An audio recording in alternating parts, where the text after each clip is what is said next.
আজকে সারা ভারত গণতান্ত্রিক নারী সমিতি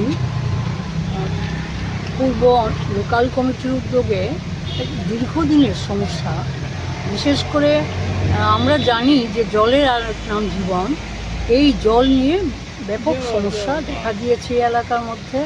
বিভিন্ন জায়গার মধ্যে জল পর্যাপ্ত পরিমাণে যাচ্ছে না। তারপর পাইপলাইনগুলো ভেঙে আছে, কোথাও কোথাও স্মার্ট সিটির কাজ করতে গিয়ে পাইপলাইন ভাঙছে, সেখানে দাঁড়িয়ে পোকামাকড় ওই পাইপলাইন দিয়ে যাচ্ছে মানুষের বাড়ি বাড়ি, এবং জলের নির্দিষ্ট সময়সীমা থাকছে না। পাশাপাশি আমরা বলেছি যে অটল জল ধারার যে জল লাইন, এখনও সেই লাইনগুলি চালু হয়নি বা সবার বাড়িতে এখনও যায়নি।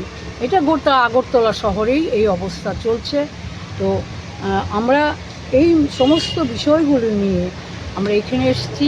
আমরা বলেছি যে প্রতিদিন জল পরীক্ষা করবার জন্য, কারণ এই জলের মধ্যে যে জীবাণুগুলো, পোকামাকড় এগুলো যাচ্ছে, তার মধ্য দিয়ে জলবাহিত রোগ, জন্ডিস থেকে শুরু করে, সেটা শুধুমাত্র এই ধলেশ্বর এলাকার মধ্যে যে ঘটনা সেটা না, আগরতলা শহরেও বিভিন্ন জায়গার মধ্যে দেখা যাচ্ছে।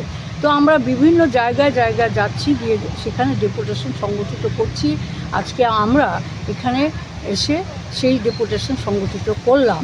তো উনি অ্যাসিস্ট্যান্ট ইঞ্জিনিয়ার বলেছেন যে ওনারা চেষ্টা করছেন এবং জলের পাইপলাইনগুলি কোথায় কোথায় ভাঙা সেটা ওনারা দেখছেন।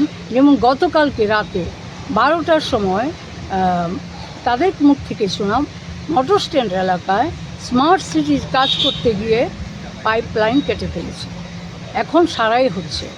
তো এই কাজ শুধু ধলেশ্বর এলাকা না, আগরতলা শহরে যেমন খুশি তেমনভাবে রাস্তাঘাট কাটছে। আজকে গ্যাসের লাইন কেটে দেওয়া হচ্ছে। তারা এই যে এই সমস্ত কাজ করবার আগে পানীয় জল, গ্যাস সেখানে খবরাখবর দেওয়া উচিত, কিন্তু সেটা তারা করছে না। তারা কেটে মানুষের জীবনে একটা সমস্যা তৈরি করার